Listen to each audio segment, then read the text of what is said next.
This news is को sponsored by Aaradhya jewellers. अब सोना खरीदे आसान किश्तों में 100% प्योर ज्वेलरी।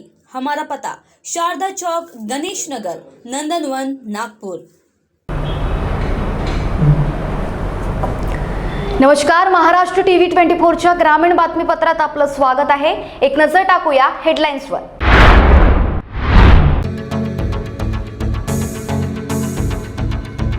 तिवसा येथील अप्पर वर्धा पाटबंधारे विभागात शिरला कोब्रा नाग। अधिकारी आणि कर्मचाऱ्यांची उडाली अक्षरशः तारांबळ। आपला आमदार आपल्या गावी मुक्कामी। अभिनव उपक्रमात शवारी गावात आमदार जयस्वाल यांचा मुक्काम। मतदारसंघ हेच माझे कुटुंब, आमदार आशिष जयस्वाल यांचं वक्तव्य। आणि संभाजी रांजे यांच्या उपोषणात अमरावतीत पाठिंबा। अमरावती जिल्हाधिकारी कार्यालयावर मराठा महासंघाचे एक दिवसीय उपोषण। आणि आता बातम्या सविस्तर।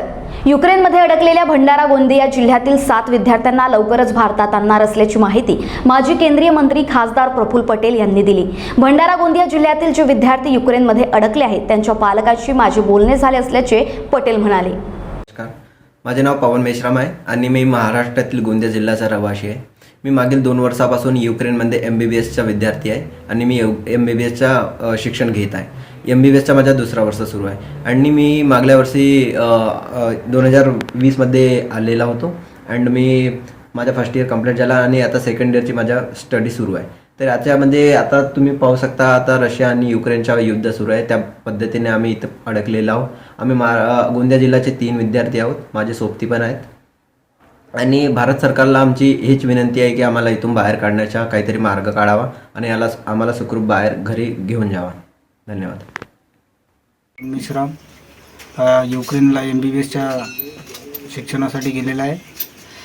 तर आता सध्या युक्रेनला काही युद्ध चालू असल्यामुळे त्याच्यावर आता म्हणजे सिच्युएशन खराब असल्यामुळे त्याला जे काही आता आपण मार्ग काढण्यात येईल ते गव्हर्नमेंटनी आपल्याला भारत सरकारने त्याला बाहेर काढण्याची व्यवस्था करावी।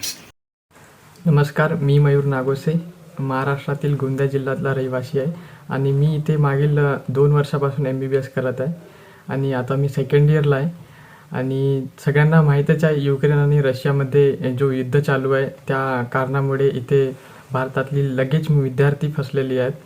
तर माझी भारत सरकारला हीच विनंती आहे की आम्हाला इथून सुखरूपाने घरी पाठवावे आणि घरी जायचा काही मार्ग काढावा। धन्यवाद। यूक्रेन में गोंदिया और भंडारा जिले के काफ़ी बच्चे वहाँ पर फंसे हुए हैं, वहाँ पर शिक्षण के लिए गए हुए थे और अभी की जो परिस्थिति निर्माण हुई है उसके वजह से वहाँ पर वो फंस गए हैं। उनके पालकों ने मुझे भी कांटेक्ट करने का काम किया है और मैंने विदेश मंत्रालय से ऑलरेडी बात करके उनकी नाव की सूची सहित फ़ोन नंबर सहित उनको देने का भी काम किया है। अब प्रश्न ऐसा है कि जिस दिन मेरे पास ये सूचना आई उसी दिन कीव का और यूक्रेन का जो पूरा हवाई यातायात था वो बंद हो चुका था उसी दिन। तो इसलिए मेरे लिए भी वो पर्याय नहीं था, नहीं तो हम उनको टिकट के पैसे भी देकर उनको वहाँ से निकालने का काम करने की कोशिश ज़रूर करते। लेकिन खैर अभी भी मुझे विश्वास है और मुझे लगता है कि ऐसी स्थिति में भारत सरकार हमेशा हमारे भारतीयों को कहीं भी फंसे हुए होते हैं, चाहे वो कुवैत में हो या और कोई ठिकान पे, इतने वर्षों में जहाँ भी ऐसी समस्या आई है तो निकालने के लिए पूरी मदद कर रही है। मुझे मालूम है सारे हमारे भारत के दूतावास यूक्रेन में भी और आजू बाजू पोलैंड है, रोमानिया है, यहाँ पर भी हमारे सभी दूतावासों ने बॉर्डर पे जाकर जो भी वहाँ से बस से या बाकी माध्यम से लोग हमारे नागरिक पहुँचते हैं उनको निकाल कर भारत भेजने का काम शुरू है।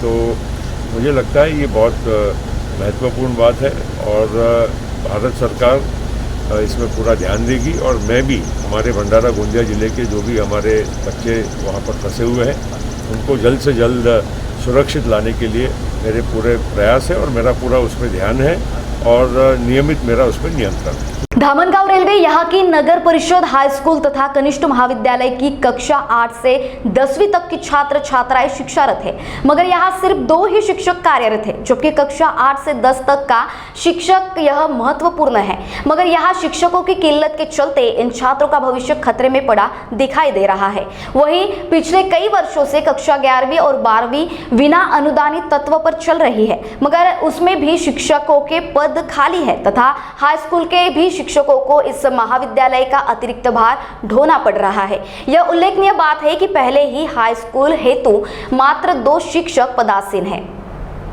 और उस पर महाविद्यालय के 2 कक्षाओं के अतिरिक्त भार से शिक्षारत छात्रों का शैक्षणिक भविष्य अंधकारमय होता दिखाई दे रहा है। इस शैक्षणिक गंभीर समस्या को लेकर इन छात्रों के पालकों ने संबंधित नगर परिषद प्रशासन को निवेदन सौंपा था, मगर इसकी कोई दखल अभी तक नहीं ली गई तथा शिक्षकों की नियुक्ति नहीं की गई। इस गंभीर समस्या को पूर्ण विचार पूर्वक हल करने की व फिलहाल व्यवस्था नहीं करने की बात छात्रों के पालकों ने की है। अगर इस पर कोई ठोस निर्णय नहीं लिया गया तो परीक्षा पर बहिष्कार किया जाने वाला है तथा शाला को ताला लगाकर बंद किया जाएगा। इस गंभीर शैक्षणिक समस्या का तुरंत हल कर छात्रों को होने वाले शैक्षणिक नुकसान से मुक्त किया जाए, ऐसी मांग धामनगांव वासी कक्षा 8वीं, 10वीं, 11वीं, 12वीं के छात्रों ने पालकों से संबंधित नगर परिषद प्रशासन से लिखित निवेदन द्वारा की है। महाराष्ट्र टीवी 24 के लिए राजेंद्र वाटाणे, अमरावती। मेरा नाम जावेद खान रशीद खान है। मैं सामाजिक कार्यकर्ता हूँ। मैं 10वीं 12वीं जो हमारे बच्चे पढ़ते हैं उनके पालक वर्ग की तरफ से प्रतिनिधि बन के आया हूँ। हमने यहाँ पे मुख्य अधिकारी को निवेदन दिया है। वो इसलिए दिया है कि टीचर का बहुत प्रॉब्लम है। 2 ही टीचर है, उसमें से 4 जून में रिटायर होने वाला बच्चा एक ही है। बच्चों की बहुत प्रॉब्लम आ रही है। अभी आगे 10वीं एग्जाम है, लेकिन यहाँ स्कूल के हाल ऐसे है कि पूछो, इससे पहले भी 2-3 बार निवेदन दे चुके हैं, लेकिन प्रशासन कोई इस पर ध्यान नहीं दे रहा है। आज हमने उनको निवेदन दिया है और निवेदन में ये भी दिया है कि अगर उन्होंने इस पर कार्रवाई नहीं की तो हम ताला ठोक आंदोलन करने वाले हैं। एक कॉपी हम शिक्षण अधिकारी से मिलना है या कलेक्टर ऑफिस से मिलने वाले हैं। इसलिए हम आपसे गुजारिश करते हैं कि हमारे इस मांगनी पे ध्यान दिया जाए, नहीं तो हम तालाबंद आंदोलन करने वाले हैं। माझे नाव सलीम खान रज्जाक अपना, शाळा सुधार समिती अध्यक्ष, उर्दू शाळा धामनगाव। आज आम्ही निवेदन द्यायला नगर परिषदेत आलो होतो। माझ्यासोबत पालक वर्ग होते। मागील काही वर्षापासून इथं दरवर्षी या शाळेतले टीचर लोक रिटायर होत आहेत, पण तिथं आता फक्त 2च टीचर आहे, एक HM आहे आणि एक टीचर आहे। आणि 8वी ते 10वीपर्यंत शिक्षणासाठी म्हणजे ते आता HM कार्यालयाचं काम करेन का त्याला शिकवण्याचं काम करेन। त्यामुळे आम्हाला मागणी करण्याकरिता आम्ही इथं निवेदन दिलं आहे। एक अधिकाऱ्याला दिलं आहे आणि एक कलेक्टर ऑफिसमध्ये देण्यात उद्या चाललो आहे। शिक्षण अधिकारी यांच्याकडे दिलं आहे। आम्हाला लवकरात लवकर मुलांच्या भविष्यासाठी, त्यांना शिकवण्यासाठी टीचरची आवश्यकता आहे, जेणेकरून आम्हाला त्या मुलांचं भविष्य पुढच्या दृष्टीने, म्हणजे अभ्यासाच्या दृष्टीनं, त्यांना पेपर देण्याच्या दृष्टीनं, म्हणजे त्यांचं शिक्षण पूर्ण करण्याच्या दृष्टीनं आम्हाला लवकरात लवकर त्यांनी भरती करून दिली आहे। ताला ठोको आंदोलन करण्याचं आम्ही त्यांना हे केलं आहे। मराठा समाजाला आरक्षण मिळावं आणि त्यांच्या मागण्या पूर्ण व्हाव्यात यासाठी मुंबईच्या आझाद मैदानावर खासदार संभाजीराजे छत्रपती यांनी आमरण उपोषणाला सुरुवात केली आहे। तर त्यांच्या उपोषणाला राज्यभर पाठिंबा मिळत असून आज मराठा महासंघाच्या वतीने अमरावती जिल्हाधिकारी कार्यालयावर 1 दिवसीय उपोषण करत मुंबईच्या उपोषणाला पाठिंबा दिला। एकटे संभाजीराजे जरी उपोषणाला बसणार असले तरी संपूर्ण महाराष्ट्रातून त्यांना मोठा पाठिंबा मिळत आहे।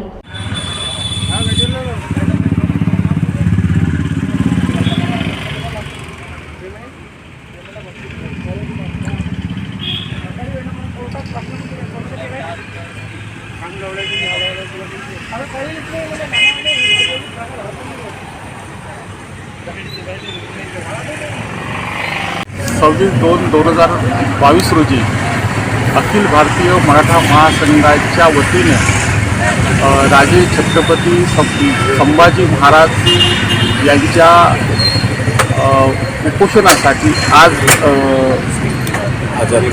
आझाद मैदान मुंबई येथे उपोषण त्यांनी मराठ्यांच्या मागण्यासाठी उपोषण सुरू केलेलं आहे।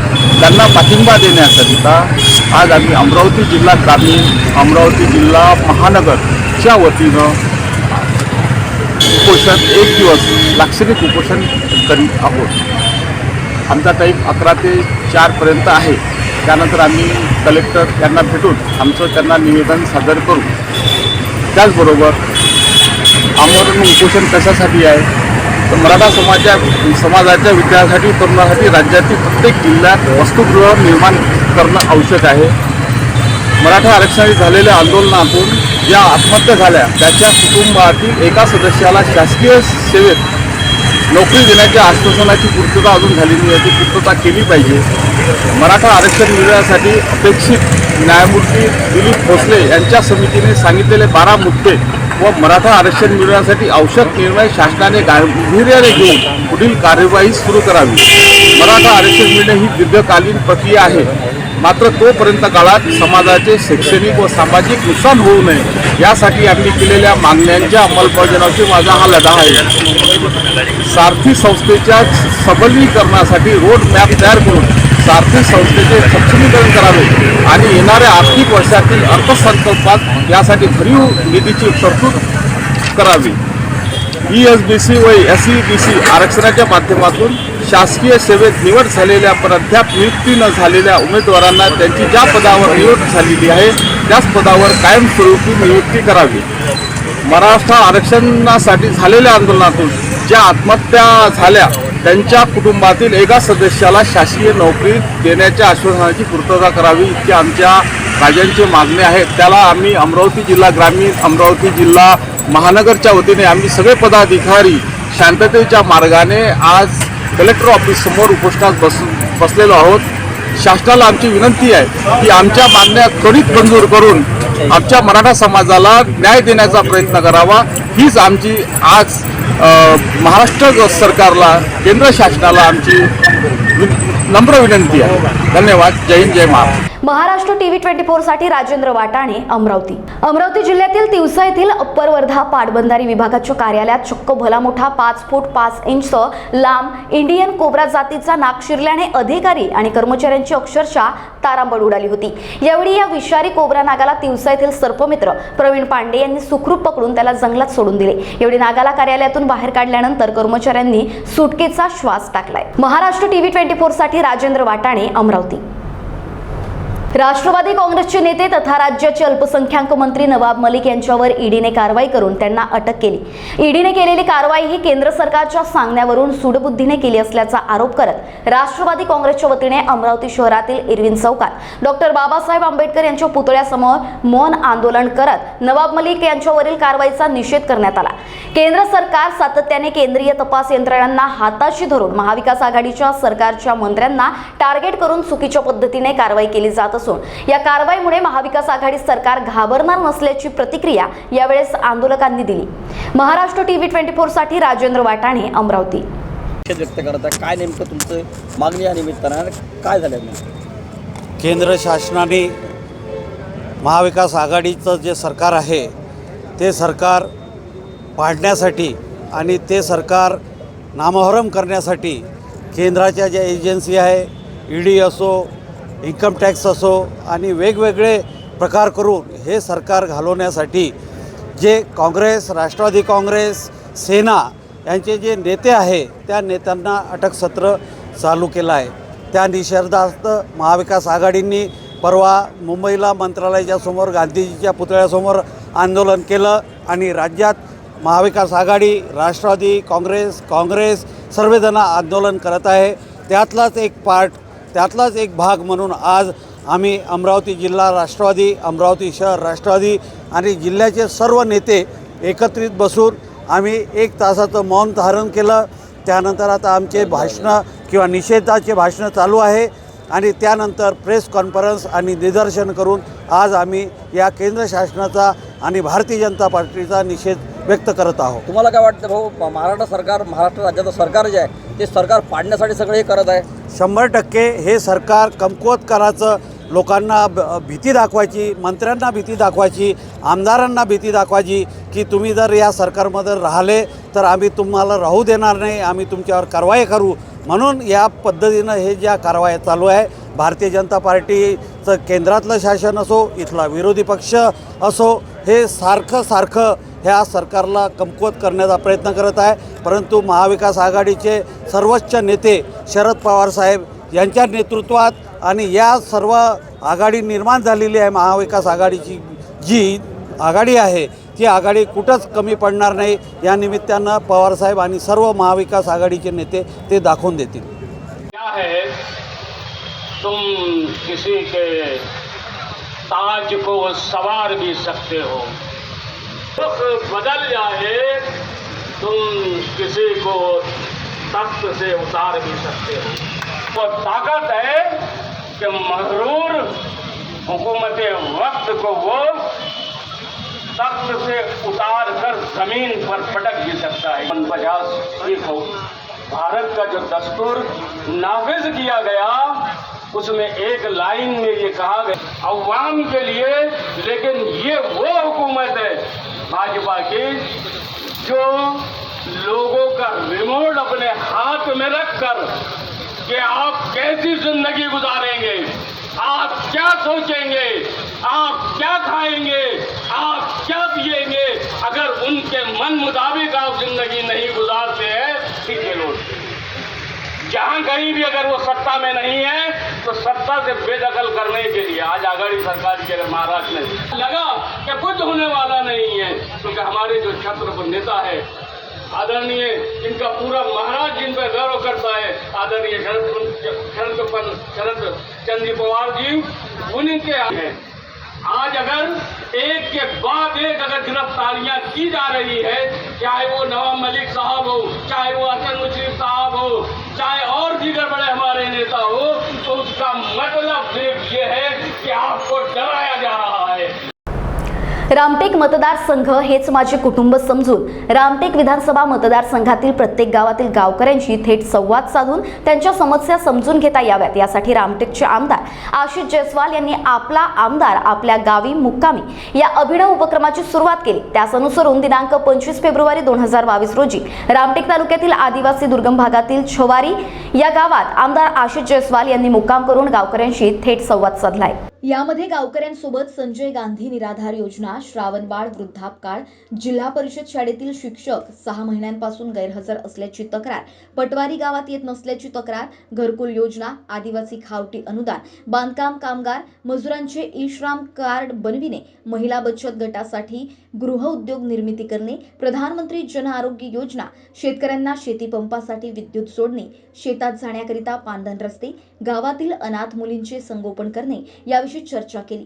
गावातील नागरिकांना सर्व शासकीय योजनांचा लाभ मिळवून देणे आणि त्याद्वारे त्याचे जीवनमान उंचावणे ही आपली जबाबदारी असून या सर्व शासकीय योजनांचा लाभ मिळवून देण्यात मी प्रयत्नशील राहील असे आमदार आशिष जयस्वाल यांनी यावेळी बोलले. गावकऱ्यांशी चर्चा झाल्यानंतर सांस्कृतिक कार्यक्रम, एकत्रित स्नेहभोजन करून दुसऱ्या दिवशी सकाळी गावकऱ्यांसह आमदार जयस्वाल यांनी चहा घेऊन गावकऱ्यांचा निरोप घेतला. यावेळी संजय गांधी निराधार योजनेचे अध्यक्ष, शिवसेना तालुका प्रमुख विवेक तुरक, प्रकल्पस्तरीय आढावा समिती अध्यक्ष शिवा काकोडे, उपसरपंच दीपक टिकापाचे, ग्रामपंचायत सदस्य रुक्मिणी उईके, अशोक जयस्वाल, घनश्याम बोपटे, चंद्रशेखर बोपटे, कुंदन वैद्य, समाजसेवक रामेश्वर उईके, बंडू सांगोळे, अमोल खंते, नंदराज खंडाते, बन्सीलाल पारखी, चमन जयस्वाल, विद्युत विभागाचे अभियंता, ग्रामसेवक, तलाठी, गावकरी मोठ्या संख्येने उपस्थित होते. महाराष्ट्र टीव्ही 24 साठी ललित कनोजे, रामटेक. महाराष्ट्राचे अल्पसंख्याक विकास आणि कौशल्य विकास आणि उद्योजकता या विभागाचे विद्यमान कॅबिनेट मंत्री, राष्ट्रवादी काँग्रेसचे नेते नवाब मलिक यांच्या अटकेच्या निषेधार्थ केंद्र सरकारच्या विरोधात रामटेक तालुका राष्ट्रवादी काँग्रेस पक्षाच्या वतीने उपविभागीय अधिकारी यांना निवेदन महाराष्ट्र टीव्ही 24 साठी ललित कनोजे, रामटेक सादर करण्यात आले. यावेळी पक्षाचे अध्यक्ष नकुल बरबटे, नितीन वेरुळकर, संदीप इनवते, देवेंद्र डोंगरे, अलका बघेल, स्वप्नील रहाटे, महासचिव राष्ट्रवादी काँग्रेस पार्टी रामटेक शहर आणि इतर कार्यकर्ते उपस्थित होते. सावनेर पुरातन महत्व प्राप्त शहर सारस्वतपुर, जो आज सावनेर शहर के नाम से जाना जाता है, कोलार नदी के तट पर स्थित भव्य हेमांडपंथी मंदिर तथा परिसर महाशिवरात्रि के पावन पर्व पर रोशनाई से जगमगा उठा है. तीसरे चरण के कोरोना में कमी के चलते सरकार द्वारा कोविड नियमों को कुछ शिथिल करने से पिछले 2 वर्षों से कोरोना का दंश झेल रहे शिव भक्त इस वर्ष चराचर में वास करने वाले भगवान शिव का दर्शन करने को आतुर है. जैमिनी अश्वमेघ इस पौराणिक ग्रंथ के अनुसार यमराज के ससुराल सावनेर शहर यह ऐतिहासिक व पौराणिक नगरी सारस्वतपुर है। द्वापार युग में महाभारत युद्ध के उपरांत पांडवों ने दिग्विजय हेतु छोड़ा गया शामकर्ण नामक अश्व उत्तर भारत से दक्षिण की ओर जाते हुए सावनेर नगरी के सीमा में पहुंचकर फिर तत्कालीन राजा वीरकर्मा के पुत्रों ने उसे रोककर पांडवों को युद्ध के लिए ललकारा और पांचों पुत्र उस युद्ध में वीरगति को प्राप्त होने पर राजा वीरवर्मा की पुत्री मालिनी, जो कि शिवभक्त थी, उसने युद्ध को जारी रखते हुए पांडव सेना में भगदड़ निर्माण कर तहस नहस कर दी। वह वृत्तांत नारद मुनि द्वारा भगवान श्री कृष्ण को पता चलने पर उन्होंने खुद मध्यस्थता कर इस युद्ध को रुकवाकर शिवभक्त मालिनी का विवाह यमराज से करवाया। कोलार नदी के तट पर आज भी शिवभक्त मालिनी द्वारा तैयार किया गया बालू का शिवलिंग और उस पर हेमांडपंथी कारीगरों द्वारा भव्य निर्माण किया हुआ मंदिर श्रद्धालुओं के आस्था का केंद्र बना हुआ है। यहाँ की हुई हर मनोकामना यथाशीघ्र पूर्ण होती है, ऐसी आस्था प्रचलित है। महाशिवरात्रि के पावन पर्व पर शिव मंदिर देवस्थान ट्रस्ट द्वारा रामायण, महाभारत, भागवत गीता आदि का भव्य आयोजन कर इस अवसर को महाउत्सव के रूप में मनाया जाता है। किंतु कोविड संक्रमण को देखते हुए महाशिवरात्रि का यह आयोजन कोविड-19 के दिशा निर्देशों के अधीन रहते हुए मनाया जा रहा है। सावनेर शहर तालुका ही नहीं तो संपूर्ण विदर्भ में पधारे हजारों हजार शिव भक्त की उपस्थिति इस आयोजन को विशाल मेले में परिवर्तित करती है। 1 मार्च को संपन्न होने वाले महाशिवरात्रि महोत्सव हेतु मंदिर परिसर को अत्याधिक रोशनाई से सजाया जा रहा है। शिव मंदिर की रोशनाई के प्रतिबिंब को करीब से बहने वाली कोलार नदी के जल में देखने का आनंद श्रद्धालुओं को अपनी ओर आकर्षित करता है। शिव मंदिर देवस्थान ट्रस्ट द्वारा महाशिवरात्रि के अवसर पर आयोजित होम हवन, महाप्रसाद वितरण आदि के आयोजन हेतु ट्रस्ट के अध्यक्ष नरसिंह हजारी, सचिव लोकेश सेवके, विश्वस्त किशोर पटेल, एडवोकेट चंद्रशेखर बरेठिया, एडवोकेट भूपेंद्र पुरे, मनोज बसवार, आत्माराम कमाले, नामदेव सावजी, श्री किशन मेहंदोरे आदि ने परिश्रम लिया। महाराष्ट्र टीवी 24 के लिए किशोर ढूंढेले, सावनेर। नालासोपारा से जा रही एक महिला से युवक द्वारा छेड़छाड़ किए जाने और प्रतिकार करने पर पीटे जाने का मामला सामने आया। वसई रेलवे पुलिस से मामला दर्ज किया गया। सीसीटीवी के आधार पर मुखबिर के इशारे पर मोबाइल रिपेयर करने वाले आरोपी को गिरफ्तार किया गया।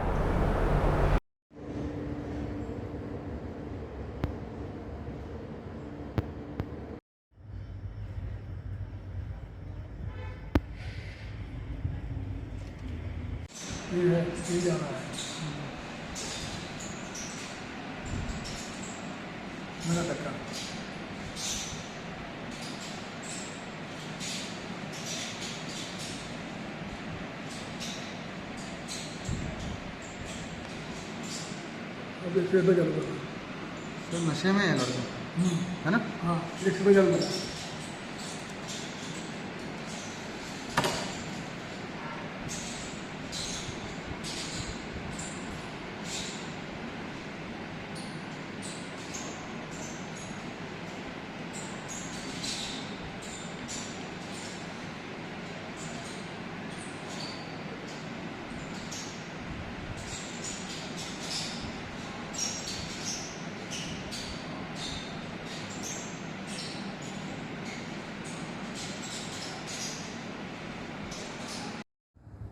दिनांक 22/2/2022 रोजी नालासोपारा रेल्वे स्टेशन येथे रात्री 11:15 वाजताच्या सुमारास एक प्रवासी महिला एस्केलेटरवरून चढून जात असताना एका आरोपीने तिच्या पाठीमागे येऊन ती एस्केलेटरवरती चढत असताना त्याने स्वतःच्या पॅन्टची चेन खोलून त्याचा जो गुप्त भाग आहे तो त्या महिलेच्या पाठीमागील बाजूस स्पर्श करण्याचा प्रयत्न केला व तिच्या मनास लज्जा उत्पन्न होण्याची कृती करून तिचा विनयभंग केला होता।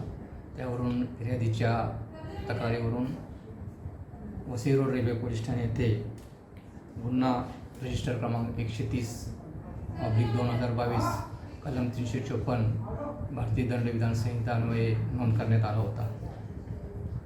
सर, या प्रकरणी आरोपीला अटक करण्यात आला, कशा प्रकारे तुम्ही अटक केला आरोपी? सदर प्रकरणी आमच्या गुन्हे प्रकरण पथकाचे अधिकारी व अंमलदार यांनी तात्काळ गुन्ह्याच्या घटनास्थळाचे CCTV फुटेज प्राप्त केले. त्यावरून आरोपी इसमाच्या वर्णनावरून मिळालेल्या वर्णनावरून सदर आरोपी ज्या ठिकाणाहून प्रवेश केला त्या परिसरात नालासोपारा पूर्व भागात सर्व ठिकाणी त्या आरोपीबाबत सातत्याने चौकशी केली आणि गुप्त बातमीदार तसेच परिसरातील काही इसम यांच्याकडून मिळालेल्या माहितीवरून त्या आरोपीला आम्ही ताब्यात घेतलं. त्यानं त्याचा गुन्ह्यात सहभाग असल्याचे निष्पन्न झाल्याने त्यास काल गुन्ह्यामध्ये अटक करण्यात आली आहे. हा आरोपी नेमका काय करतोय, म्हणजे काय व्यवसाय आहे त्याचा? हा आरोपी मूळचा राजस्थान जयपूरचा आहे. गेली 2 वर्षापासून तो इकडे आलेला आहे. गेली 2 महिन्यापासून तो नालासोपारा ईस्टला मोबाईल रिपेअरचं काम शिकत आहे.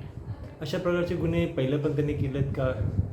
अजूनपर्यंत त्याने अशा प्रकारचे गुन्हे केल्याबाबत रेकॉर्ड आपल्याकडे उपलब्ध झालेले नाही. व्यसनी वगैरे आहे का तो? हा, तो व्यसनी आहे असं सांगतो. तो दारू पिण्याचं व्यसन आहे असं सांगतो. दारूच्या नशेत त्यांनी केलं असावं का? सांगता येत नाही, परंतु त्यानं सदरचा गुन्हा करत असताना तो होशमध्ये असल्याचं दिसून येतं त्याच्या एकंदरीत वागण्यावरून फुटेजवरून. तलासरी येथील सूत्रकार ते वेडूकार या ठिकाणी राष्ट्रीय महामार्ग क्रमांक 848 चे काम सुरू असून पूर्णत्वाच्या मार्गावर आहे. या महामार्गात गावातील लोकांच्या वडिलोपार्जित तसेच अनेक वर्षापासून कसत आलेल्या आणि ताब्यात असलेल्या शेतजमिनी संपादित झाल्या आहेत. परंतु अशा बाधित लोकांना 1 वर्ष ओलांडून सुद्धा आजतागायत 1 रुपयाचाही मोबदला शासनाकडून देण्यात आलेला नाही. मात्र त्यांच्याकडून त्या मोबदल्यासाठी कागदपत्राची पूर्तता वेळेत करून घेण्यात आली आहे. त्यामुळे या प्रकरणात नक्कीच काहीतरी गोंधळ असल्याने प्रशासन लाभ देण्यास दिरंगाई करत आहे किंवा लाभार्थ्यांची फसवणूक तर नाही होणार ना. आणि फसवणूक नक्की कोण करणार आहे, शासन की प्रशासन, अशा लोकांच्या मनात शंकेची पालचूक चुकली आहे. महाराष्ट्र TV 24 साठी जितेंद्र टोके, पालघर. हा रस्ता जो चालू झालेला आहे महामार्ग 848, ह्याचं जवळजवळ 70 ते 80% काम पूर्ण झालेलं आहे. परंतु आजपर्यंत जे शेतकरी बाधित झालेले आहेत, जे रोडमध्ये ज्याची जागा गेलेलं आहे, त्यांना कोणालाही नुकसान भरपाई भेटलेले नाही मिळत. तरी शासनाकडून त्या लोकांना नुकसान भरपाई मिळावी अशी ग्रामस्थांच्या वतीने आम्ही शासनाला विनंती करतो आहे की त्यांना उद्रेकाचा अंत बघू नका, त्यांना उपासमारीवरची वेळ येऊ देऊ नका. एवढंच आम्ही शासनाला कळवू देत आणि त्यांना योग्य ती भरपाई मिळावी. आणि यासोबतच बातमीपत्रात वेळ झाली इथेच थांबण्याची. तुम्ही बघत रहा महाराष्ट्र TV 24. नमस्कार.